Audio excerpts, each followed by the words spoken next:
Okay, hi. Thank you for joining us at the Filmmaker Lounge for our headquarters takeover. My name is Bretlin Bevenu. I am the outreach specialist for the Cherokee Nation Film Office. So we are incredibly glad to be here with all of you today. I just want to introduce you to our fabulous panel that we have. Jennifer Lauren is the director of the Cherokee Nation Film Office and original content. She has been here with us since the beginning, when our office was founded in 2019, and is leading the charge for not only our office, but I think for the Native filmmaker community as a whole. So we're very glad to hear from her today. And then we also have Alejandro Miranda Cruz. He is an award-winning director and cinematographer in the Great Lakes. His ancestors are Huichol, Taino, and African. He continues to direct and evolve his passion for authentic storytelling. Alejandro grew up in the entertainment industry, first as a professional actor, and then as a script reader in creative development for a major studio.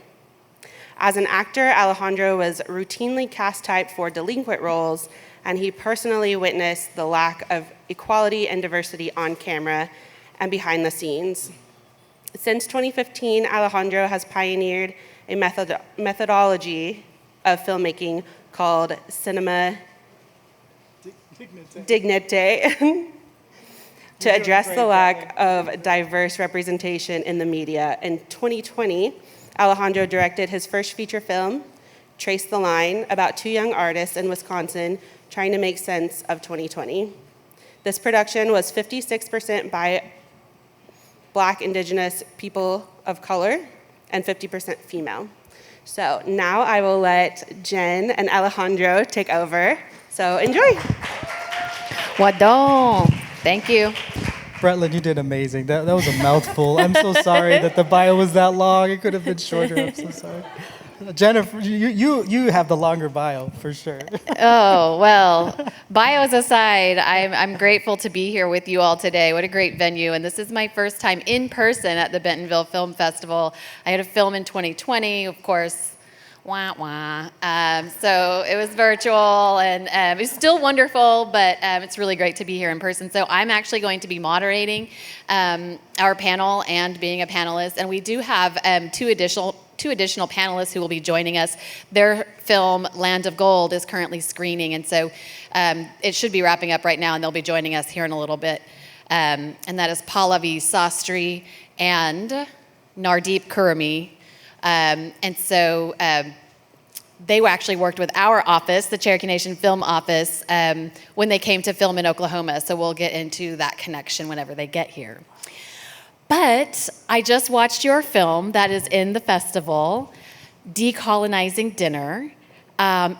If you all have not had the opportunity to see it, please do. It is about 13 minutes, roughly. Yeah. And it is a feast for the eyes and the senses, and it is so beautiful, and it packs so much meaning and so much heartfelt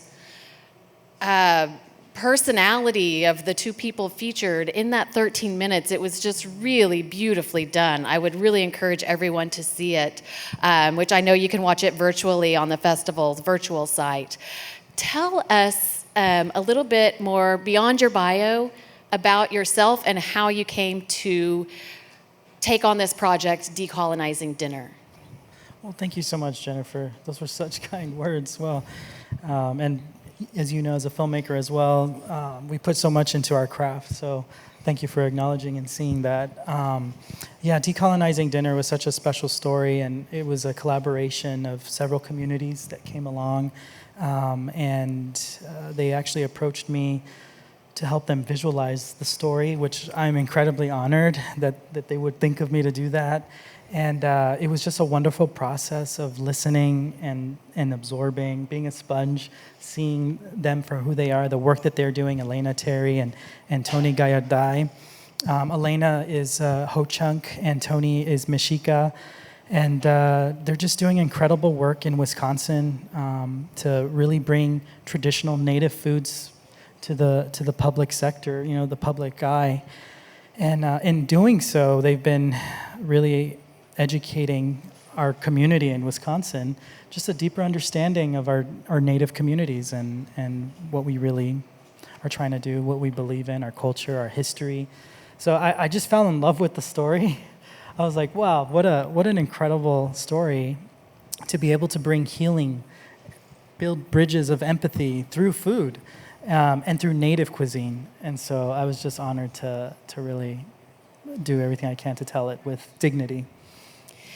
In the film, it focuses a lot on corn, maize. Yes, right. And in Cherokee, it's selu. Selu. And it is such an important food for so many reasons, for so many indigenous communities. And current day, everybody, corn is so important for all of us for so many different reasons, which you get into a little bit in the film as far as modern day. But take us through what we see. You did with the Latin American indigenous chef. You did a recreation. Yes. At a mound. Yes. Was that a ceremony, or can you tell us more about what we're seeing there? Yeah, that's a great question. So when I was listening to Tony, Chef Tony, he's the one who introduced me to this group of Mexica dancers. And he's like, I would really love to find a way to incorporate it in the story. And I asked him if there was a way to visualize the creation of corn, which he says is Huentzincle. And he's like, well, the Mexica actually do a dance that shows the recreation of corn, of how it was made and how it was brought together. And I was like, that would be amazing to film. And so he reached out to his community. In Wisconsin? So I think some of them lived in Chicago. Okay. And they drove up for a few hours, and the DNR gave us permission to film on these historic mounds that they say were from the Mississippians. And man, it was just a magical moment to be able to be there, because the Mexica, they also have mounds and they do traditional dances like what you saw on mounds. And for them, this dance that we did, it was depicting like the four like corners of the earth, and also representing the wind and the sun and the moon, life and death. And so it was which I've seen in several other First Nations in Wisconsin, especially like a dance to the sun, and like these are actually you kind of see with different Native communities. So for them to be able to do this, it was cold. It was windy. I think I was telling one of the other filmmakers, we only had a few hours, and it was during magic hour. And so we didn't have a ton of time. I actually didn't have time to see the dance ahead of time. So I didn't really know the choreography very well, but we did do a quick rehearsal before we did filming. And it was really, the focus of that was to show the development of maize and what it meant to the Mexica. It's a very sacred, very sacred food. And we were trying to set up for the Three Sisters, which is found throughout all from Mesoamerica throughout into Canada. You hear about the legend of the Three Sisters. So. Yes. So I wanted to just go back to something you just talked about. As a documentary filmmaker, oftentimes we don't have the pre-production time that a lot of narrative films and projects have. Can you talk a little bit more about just even with this film and others that you have done, that process as far as just rolling with it and kind of some of your experiences? Yes. Yes, documentary filmmaking is very difficult. Can be very difficult. Definitely, and I have done narrative as well, but the luxury that we get with narrative is scripting every single scene and being able to choreograph every camera movement and having a lot of precision with dialogue and scenes, transitions, right? And with documentary, this was actually pretty challenging. We had a lot of different moving parts, and we don't always have all the time we would like to have on location. So I really just focused on simplicity. I was trying to keep things simple. I'm a real advocate of simplicity is beauty. And so I was trying to just not do too much, stay rooted in the story, stay rooted in the people. And the film does depict Native cuisine, but it really focuses on the people. It's really about their heart, their spirit, their passion. And so even though we didn't have like a ton of time to film all the food scenes, and Elena travels all the time. Wild Berries, if you haven't checked it out, she does a catering service. She's bringing Ho Chunk Native cuisine as a catering service to different events and places. Incredible person, and she's always traveling, so it's hard to get a lot of time, understandably so, with the talent. Same with Tony. And so just really being respectful of them, respecting their space, respecting their homes, respecting their time, and being very, as much as possible, if I can, be precise with their time. So I didn't want to overdo it. Sometimes that can be a little bit of a blessing too. As a documentary filmmaker, it's like, we don't have much time. We got to get this on the first round, you know. And so we find that a lot as well. But I thought, I mean, when you said that you didn't have time to watch them rehearse or see the dance, and that you did it in one day, I'm kind of amazed, because that was beautiful. Oh, thank Your you. angles that you chose, everything looked like you had spent a lot of time in pre-production. So hats off to you. You're a very talented director. Yes. So I wanted to explore maybe, so the Cherokee Nation Film Office, as Bretland said, thank you, Bretland, by the way, for introducing us. Yes. We are relatively new, 3 years old. I've been working for the Cherokee Nation, my tribe, for 8 years as a filmmaker.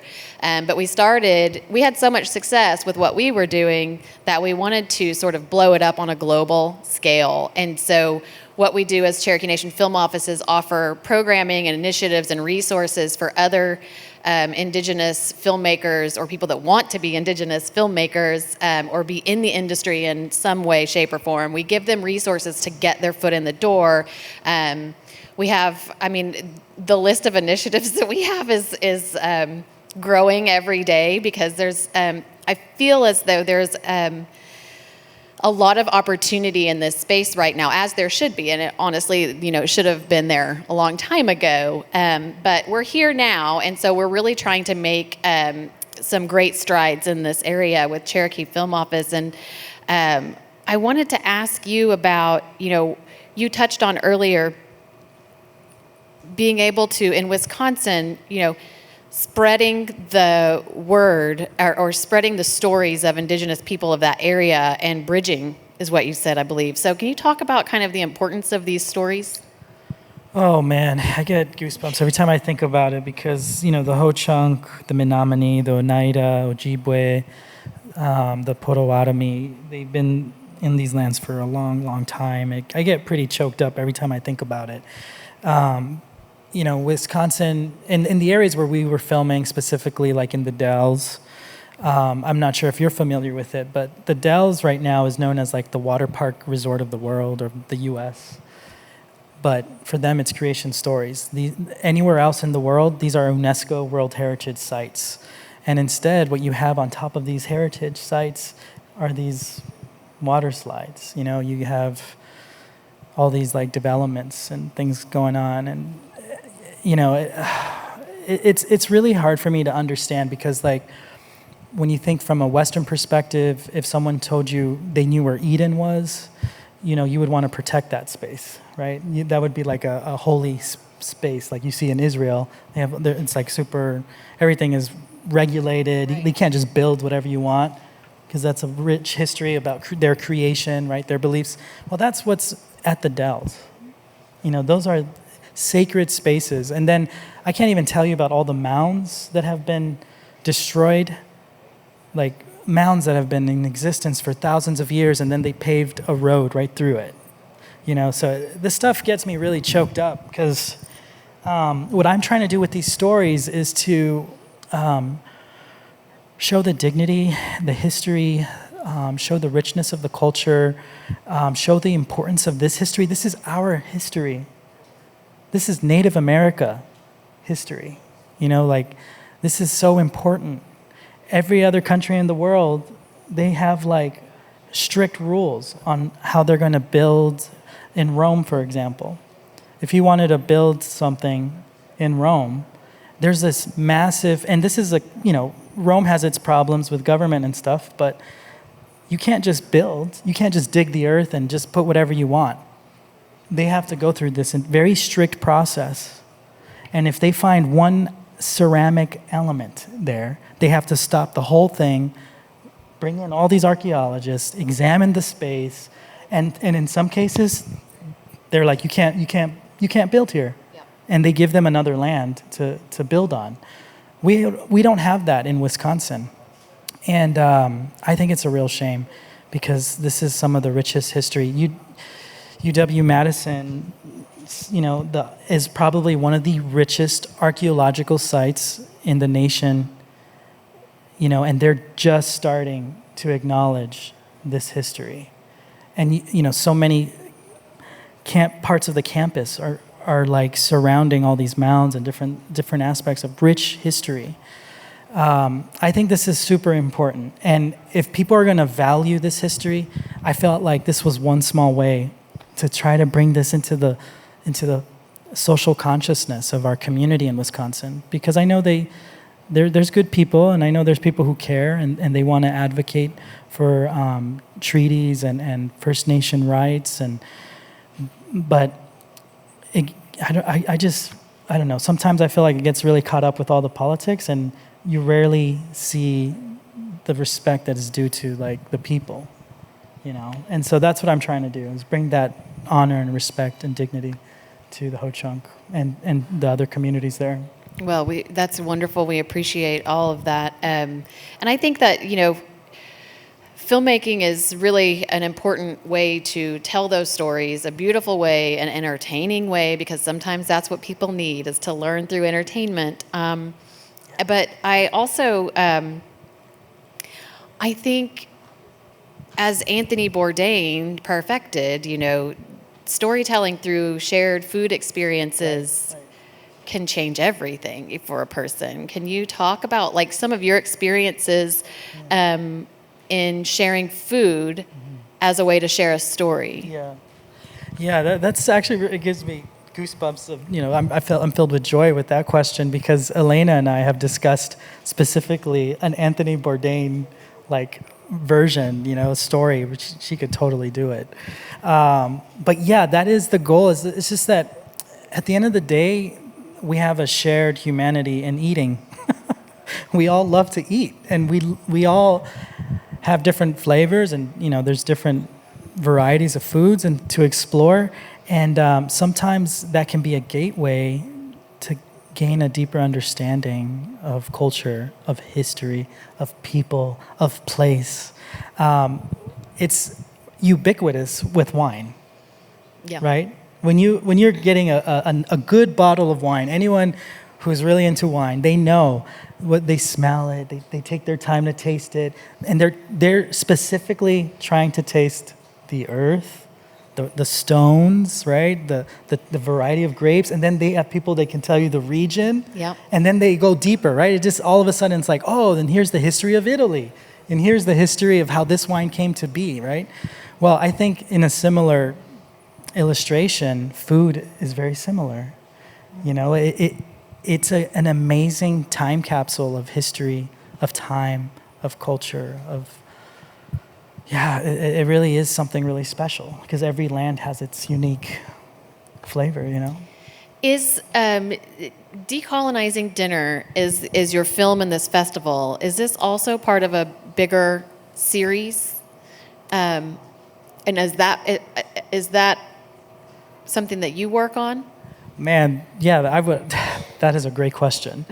Now, I have been thinking about it a lot because I submitted a 13-minute short film, but there's definitely a larger story. And I've been thinking a lot of how to combine that into this story about the Ho-Chunk's history in Wisconsin. Wonderful. So, Great. yeah. Looks like our other two panelists have arrived.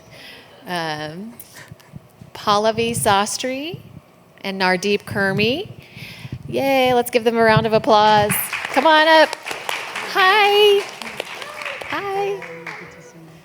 So, Pallavi is producer and an actress in Land of Gold.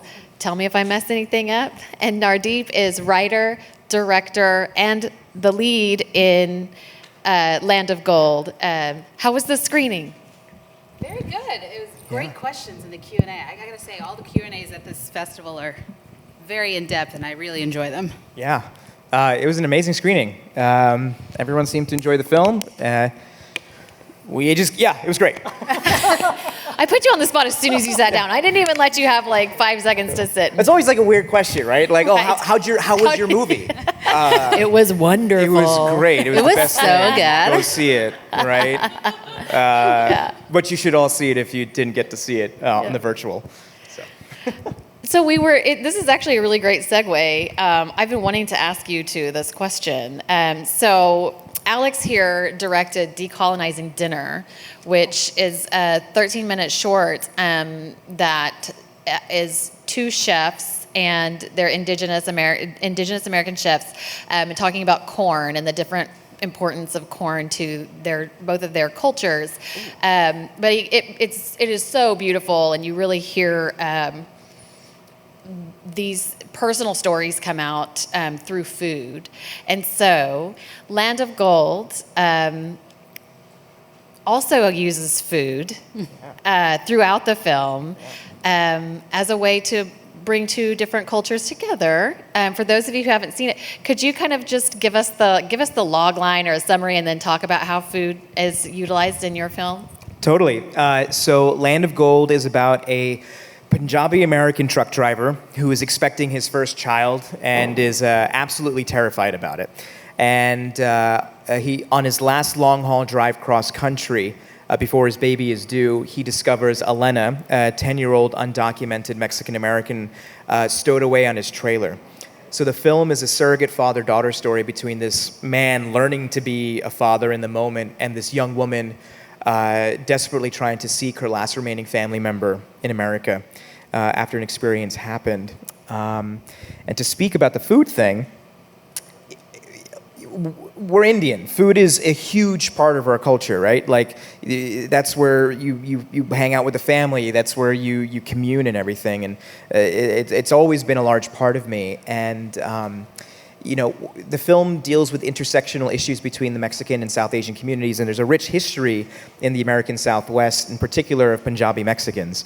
And for me, I was like, when you're talking about cultures and learning about cultures, one of the best ways is through food and learning how does someone eat and what do you like to eat and what are the flavors. And Mexican and Indian food is very similar. So there are multiple moments throughout the film where Kiran, our Punjabi truck driver, will make a kind of shitty comment to Elena, assuming that just roll up this Indian food like a burrito because you're Mexican, you know what that is. And she's like, well, that's not technically right. And then she introduces him to like corn tortillas and this is what is Mexican. This is actually like Tex-Mex and not actually a thing from there. And he brings her Indian food and chai and things like that. So we use food in the film to kind of bridge the cultural exchange between the 2 communities in a fun and appetizing way. Did you want to add anything, Pallavi? No, I was just Okay. going to say, I don't know if you gave because people might be wondering why we're up here with you guys with the Cherokee Nation. So Go I don't for know it. if well, no, I teased them that we would talk about that. Oh, great. Okay, great. Well, I mean, we were also, one thing that we talk about this movie a lot is that, what's more American than these 2 immigrant communities coming together and finding common ground and whatnot. And for us, it was the cherry on top to work with First Nations folks, the Cherokee Nation, to make this movie and actually collaborate with them because, that is, you can't get any more American than that. Oh, they were. I have to tell you that this team and their crew, they were top notch. They really set the standard for wonderful film crews to work with in the Cherokee Nation. So you guys are welcome back anytime. So essentially, we worked with Lands of Gold. The Cherokee Nation, as I said, we are content creators. We create content for Cherokee Nation. We tell Cherokee stories. I'm a documentary filmmaker, so we have really only done this through the documentary lens, but we are exploring narrative, some narrative options here in the near future as well. But we also are at a time in our tribe where we have the means to really tell our story as loud as we want to, and our current administration in the Cherokee Nation is very progressive and supportive of this medium and film and television, and they understand the importance of telling cultural stories through this lens and reaching an audience, and how it's such a great medium to get people to understand where we're coming from. And so they have allowed us to pour some resources into television and film, and so we were able to build a sound stage in the Cherokee Nation right down the road from here. It's right outside of Tulsa, so it's 15 minutes from the Tulsa airport, but it is a 27,000 square foot soundstage. About 10,000 of that is an actual stage. The rest is like a mill and warehouse. But the stage is, state-of-the-art soundstage that is actually a virtual production soundstage. So we have the giant LED wall and the LED ceiling. We have motion capture capabilities, if you have seen The Mandalorian, has everybody here seen The Mandalorian? Okay, so if you guys have ever watched behind the scenes and seen the technology that they use with the camera tracking and all of that, we have that same technology. So we went all the way with our soundstage, but it's a smaller version than what they've created The Mandalorian with, but it's still the same technology. And you can use this technology in a million different ways. So Land of Gold, I don't want to put words in your mouth, but I believe so. Nardeep won the AT&T Untold Stories competition at Tribeca last year. Wow. So because he won that, he got $1 million to make his movie. Wow. Is that right? Yes, that is right. We got a $1 million production budget to make our first feature film. Wow. And then we premiered last week at Tribeca. So we basically had 365 days to do pre, post, and production all included. Yeah.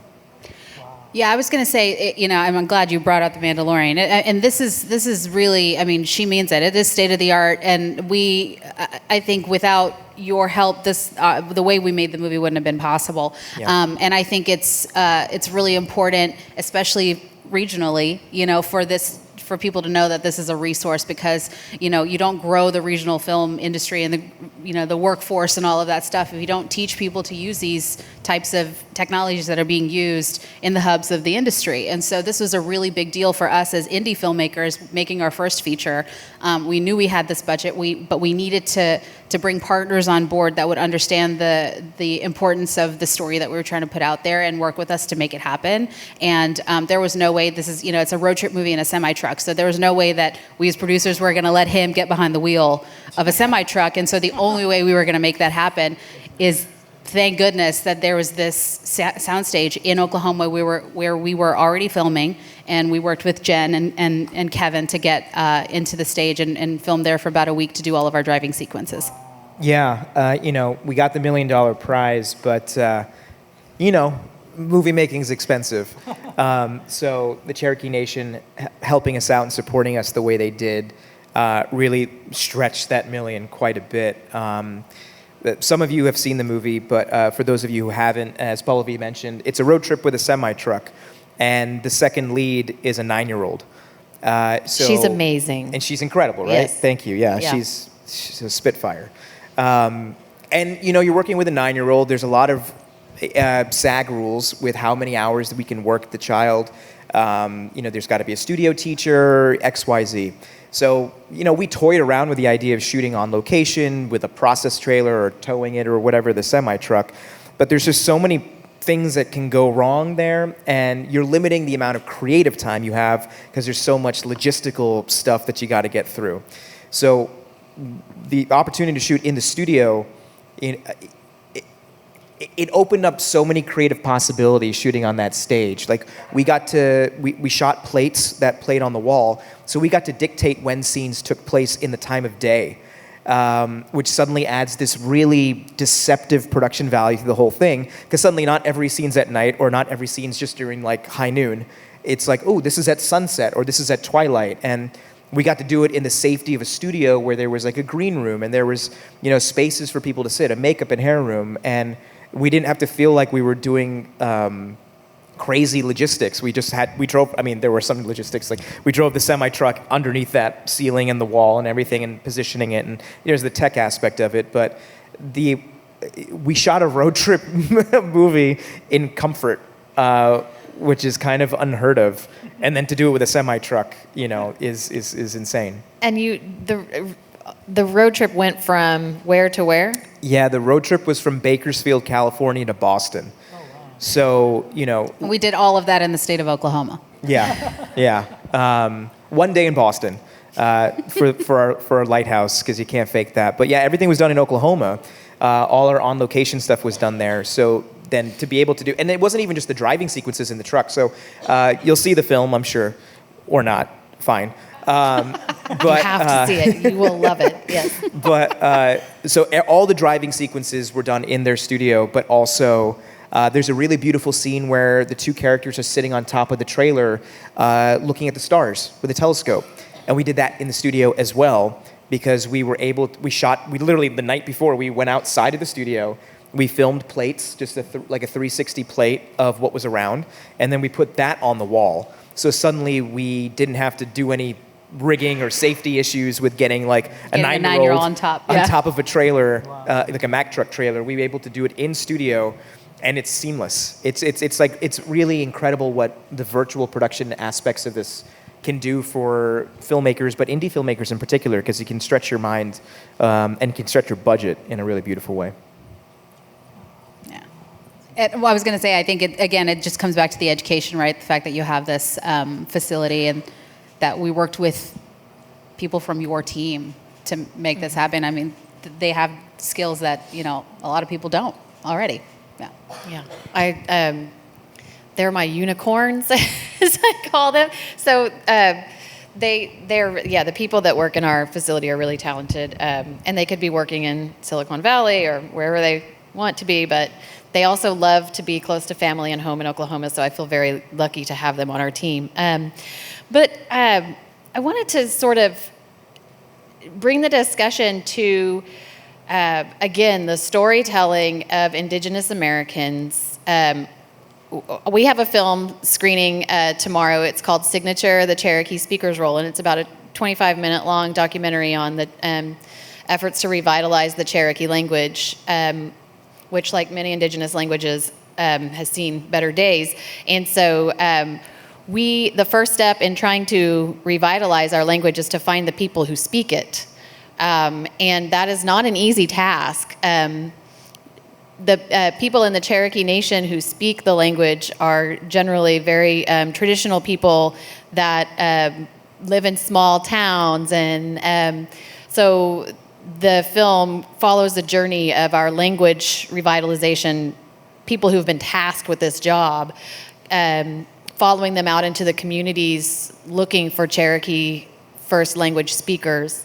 And this is something that I felt so honored and blessed, and our whole team did, to be a part of this project, because it's not something that just anybody would be able to just come into the communities and go find these people. And so, but I, as a Cherokee storyteller, I feel like, I'm very much part of the community, and I have a responsibility as well as the honor of telling our stories. But it's all, we're bringing our stories to the world through our television show, which is a docu-series called OCO, Voices of the Cherokee People. It streams for free because we just want as many people to see it as we can. But we also do longer cuts like this one, Signature, the Cherokee Speaker's Role, to bring to festivals to, help share this message and show that untold stories deserve to be told, and bringing all of these different perspectives to the light through film. And so you're doing that through your work, and you all are doing that through your work. Can you talk a little bit, we talked a little bit about this before you guys got here, but with your 9-year-old and her being an undocumented American, can you talk about why it was important for you to include that in your script and your story? Yeah. So, when I was researching the script, I had kind of unearthed another untold story, which is another project about this rich history between the Punjabi community and the Mexican community, particularly in the 1900s in California.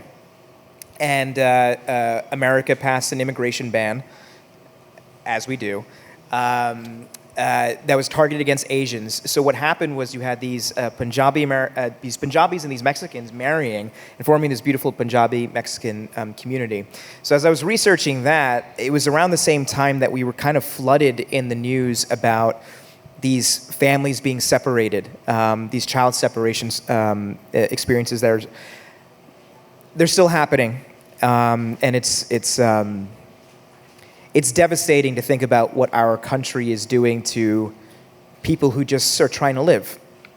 And I couldn't get these images out of my head. And more specifically, within our own community, the South Asian community, I was finding a lot of unempathetic folks who were, saying, some of the stupid shit like, they didn't immigrate the right way. They didn't follow the rules. They got to getting those talking points that you hear on the news, on certain news channels, and you're just like, they're being regurgitated. When in reality, there's way more in common than there is not between all immigrants, whether they're undocumented or not. It's a paperwork. It's just like a process, right? So when I was kind of thinking about this story, I really wanted to juxtapose two first-generation experiences. How do you move past trauma from your family's immigration stories and try and move on from that and create a better life for you and your kids? And I just felt like I had the responsibility and the privilege, honestly, to be able to tell this story and kind of juxtapose that undocumented narrative with the first generation experience, because I think the undocumented narrative from the kids I've taught who in sort of theater programs who are undocumented, and that they are the first generation experience, and then they hit a certain age, and then suddenly the access is gone because they can't get a driver's license, or they can't apply to college, or certain there's so many limitations that they didn't expect, and some of them don't even know they're undocumented until a certain age because their parents don't tell them. So I'm rambling a little bit. It's like loaded with a lot of stuff, but I just felt like I had a responsibility to be able to shed a light on something that was happening and is happening in our country that for me is extremely inhumane. And really all we need is empathy towards it to be able to understand the issue and be able to make change. So I felt like I could do that with the sort of lens of the sort of South Asian community, and then also reflect back to this rich history that nobody knew. I was going to say that one of the things when you told us about the story the first time, he was like, what was my way into the story? And, you write what you know. And another community that doesn't get a lot of light is the Punjabi trucking community, right? So that was your way in, and I remember that being, one of the things we wanted to make sure was a pillar. Yeah, I mean, to speak to that, if I may, so like Punjabi truckers, they tend to be Sikh, which is a religious, it's one of the the biggest religions in the world. Men with turbans and beards and uncut hair and all that. And the central tenet of the faith is service. And it just fit. It just made sense that, yes, this man who needs to learn to get over his stuff is going to be helping someone who needs the help in the most real way. And it just happened to be, this young undocumented woman who's just trying to find family. Yeah, I hope that answered it. It Yeah. does, yes. And so we're going to get to question and answers in just a few minutes. But I wanted to ask, there was a scene in the film that was in Sayre, Oklahoma, which I'm familiar with that tiny town. But I was surprised to see that, was that a real truck stop location? Yes. So there's a scene in the film. The scene is Little Jerusalem, but we shot it in Sayre, Oklahoma, on the 40. It's an actual truck stop run by a Punjabi family. When I was writing the script, I saw an LA Times article, and they featured this truck stop, and I was like, holy hell, I got to get this in the movie. And we got it in the movie. And it's this beautiful place. You know, there's a Punjabi dabba, which is a diner, just like a food hall, gas station, whatever. But there's also a gurdwara that's there, which is a Sikh temple. And, you know, I've road tripped across America a lot. And you see really beautiful depictions of Christianity throughout the country. But when you go to these truck stops, you also get Sikhism because there's so many Punjabi truckers that are doing this and driving around the country. So we were very fortunate that they allowed us to film there. And we built this really beautiful section of the film, which is like a, you know, cultural exchange through food. This is a cultural exchange through faith, where Elena is sharing her Catholicism and her relationship to God. And then Karen, in return, shares his complicated relationship with it there. But we shot on location in Sayre, Oklahoma. And it was kind of perfect, you know, like when you're writing a script and you have these images that you're like seeing online, and you're like, oh yeah, that, you know, that place. And then to actually film there, Yeah. and then see the people that are in the article and be like, oh yeah, we're filming here, we're gonna take advantage of like this gurdwara, and like, you know, we're gonna light it beautifully. And then we built, Caitlin Shelby, our production designer, built a church out of a shipping container, and we like placed it there. In one day. In She one did day. It in one day. Yeah. Shot it, broke Yeah. it down. Yeah. It's beautiful. So we got to create like this, I call it Little Jerusalem, but the idea is like, hey, it doesn't matter what faith you are, it doesn't matter what your background is, come here, eat, do your thing, and be peaceful. And like that's kind of what that section of the movie is, and it's like the height of their bonding at that point too. So yeah. For me, I've been wanting to ask you that question if it was a real place, but I pretty much was like, well, it has to be I'm pretty sure that was a real place. And so I have just been like, when can I go there? I want to sit at that table. I want to eat that food. And I feel like so many people, that's what I'm talking about with our, you know, with film and television, we can take people to places and make them and help them understand, especially when food is involved, you know, that this is something that is not familiar to you, but it's something that is familiar to so many people around you, and it's something that as Americans we really should learn more about, to, you know our neighbors and to have a respect for different cultures, and I think that, you know, the films that you all represent do that in such a great way. Yeah, film is an empathy machine. Yeah. Right? Film and TV is an empathy machine. It's an opportunity for us to experience things that aren't in our bubble. And like the truth is, we're all in bubbles. We're all in self-imposed bubbles, no matter where we are. So like seeing a movie about corn, right? Like it's like, oh, we get to experience that when we didn't have that before. And I fundamentally believe that you can't hate something that you know. And through storytelling, you get the opportunity to know something else. And then you can't hate it. You can't be ignorant because you've literally experienced it in some way, shape, or form. So like that's a privilege that we have and a responsibility in terms of the stories that we're telling. Yeah. Yeah. Alex, I want to switch back to you. Can you tell us quickly before we get to quick question and answer? Just take your time. I don't mean to hurry you, but you know, what made you want to become a filmmaker, and what made you decide to tell stories like this Decolonizing Dinner? Yeah. Well, first, I just want to say I cannot wait to watch your guys' movie. Likewise. So I'm like, you know, you did a great job of sharing all these scenes. So,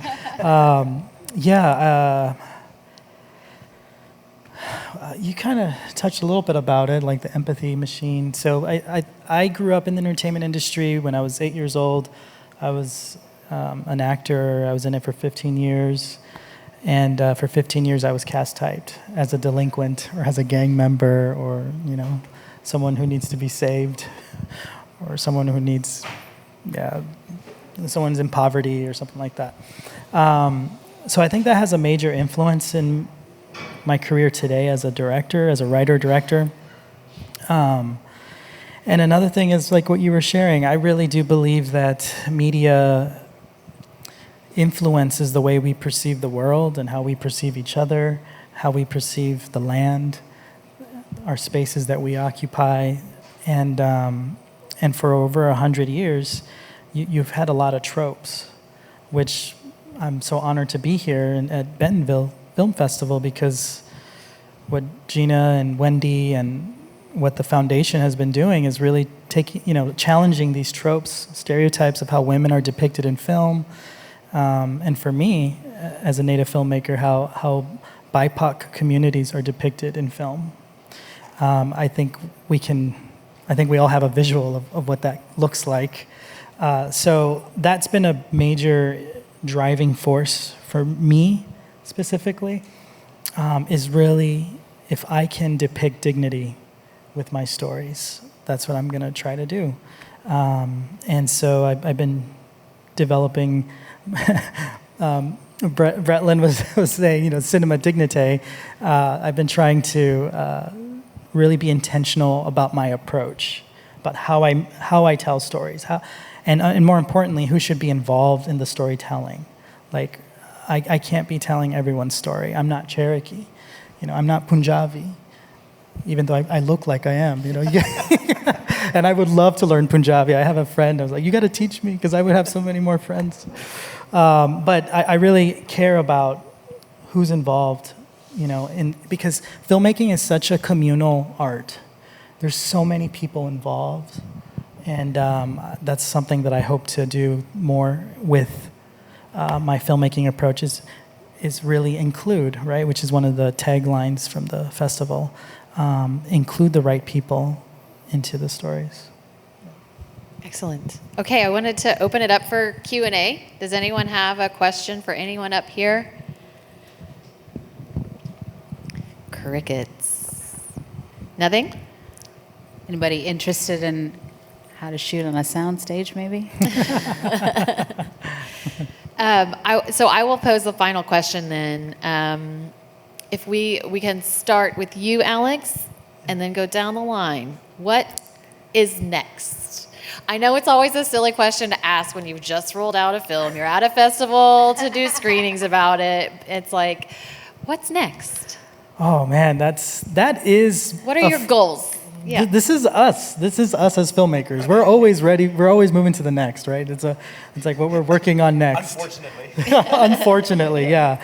Well, I'm a full-time filmmaker. I do a lot of documentary work. I do narrative as well. But I'm in a couple weeks. I'm going to Wyoming, and I'm going to be working with the Northern Shoshone and the Eastern Arapaho to tell a story about a new discovery of a dinosaur and the naming of this with the scientific community for the first time, talking about inclusion, right? So the academic world, they're like, okay, we need a change. We need to be more inclusive of how we do this, right? And our way of seeing history is not the only way. The Northern Shoshone have been in the Wyoming land for over a millennia, and they have their understanding, their wisdom, their cultural interpretations of what these incredible creatures were, or in a lot of cases are, even relatives, and.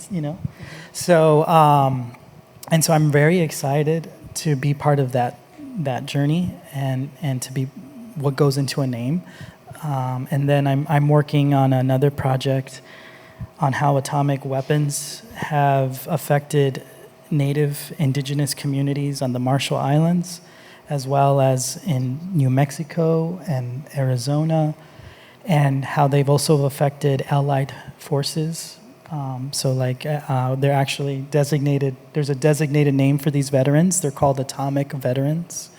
And the next month, they're going to be marching to DC to try to fight for health care, and these are people that fought in World War II. These are people who were involved from way back. So those are a couple of the projects that I'm really excited to work on, as well as working on a beautiful project with the Center for Healthy Minds, with an organization called the LOCA Initiative. They really want to focus on native wisdom addressing climate change. And so I've been attached to direct that, and just so excited to tell that story. I am really excited to see that story. That sounds wonderful. All of those stories, that in particular, really interests me. Pallavi? Yeah, we never stop, right? I'm a very, I think, a quintessential producer. I have a project of 5 or 6, a slate of 5 or 6 projects that are ready to go, looking for financing. One of them is a long-running podcast that we're serializing. One of them is a $20 million feature that has VR elements. One of them is a $2 million feature that is basically an art house film. There's a lot of things, and everything is inclusion forward. And I have a female-owned company, and we're just. And I have a 3-year-old, so there's that. No sweat. Toddler, producer, actor, You good? You don't need help. You're good, right? I'm just screaming inside all the time.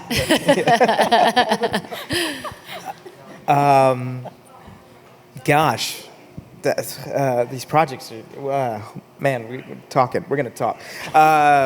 Beautiful stuff. I don't know, a nap. We just finished Land of Gold 2.5 weeks ago. Yeah. 6 days before we premiered last week, so just a bit tired. What's going on next? So Land of Gold is going to be on HBO Max within the year. So before it goes on HBO Max, we're hoping for a really beautiful festival run. Bentonville is our second stop, and it's been incredible. I mean, this has been a bucket list festival for both of us, so this is really, really amazing. Hoping for theatrical distribution for the film too, so we can get it out into theaters. But we'll see what happens with that. Otherwise, I'm pitching a mini series in a couple weeks. It's an adaptation of an anime. You're like, what? But bringing that anime to America and making an Asian American kind of high school love story set in the classical musical world, which will be fun. Got a number of features that same thing, trying to get more money now for the next thing. And then also just trying to enjoy the ride a little bit, right? I feel like I've been told this, and I'm trying to implement it, but we're often told okay, what's the next thing, right? But enjoy the thing that's happening in the moment as much as you can. And I think that's the benefit of having a movie that's out or something you're able to share right now, because then it's you feel a little more free to talk about what interests you and what kind of stories you want to tell. So, you can be passionate about all of the things you like to do at the same time. So that's the wonderful benefit of being at a festival like this. Yeah, totally. Just working on the next thing, Talk to me later. We'll discuss. So a short nap. You're going to have a short nap. Yeah. Short nap. Short nap. I'm probably going to just go up into the loft here. Yeah, right. I see a table. Yeah. It looks like it could be comfy. When they were filming in our stage, I didn't get to spend as much time around them as I would have liked, but I asked Nardeep I was like, do you do stand-up? And I know you have, and so I hope someday he brings that back.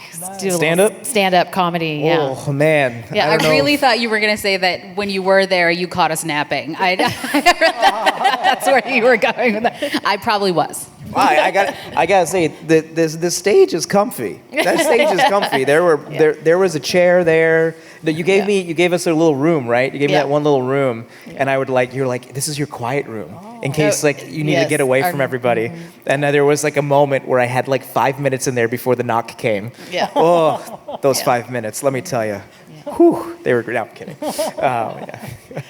So I will wrap it up.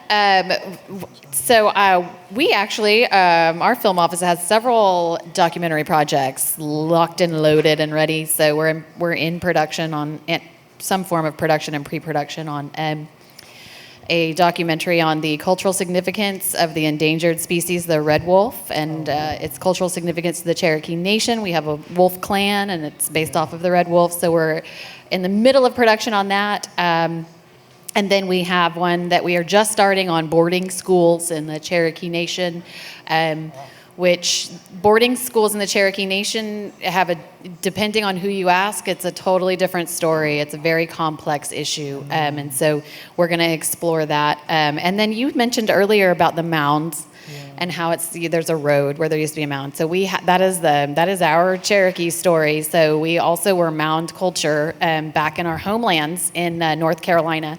And so we are getting ready. We'll be going to North Carolina in August to do a documentary on our 4 mother towns. And so the Eastern Band of the Cherokee Indians was able to purchase back our original mother town of the Cherokee people called Katua, which is just outside of Cherokee, North Carolina. And it used to be this, huge, very tall mound, and now it's like you can just kind of see because it was used as agricultural land by a farmer for generations. So anyways, lots of exciting stories. I really appreciate you all taking the time to be here with us for this panel, and I encourage you to check out Cherokee.film. All of our initiatives and resources are on there, and if we can help you all, with untold stories in any way, please reach out. And my staff, can you guys all raise your hands, everybody? Preston, Bretlin, and Kevin. So appreciate you. Thank you. Thank you, Jennifer.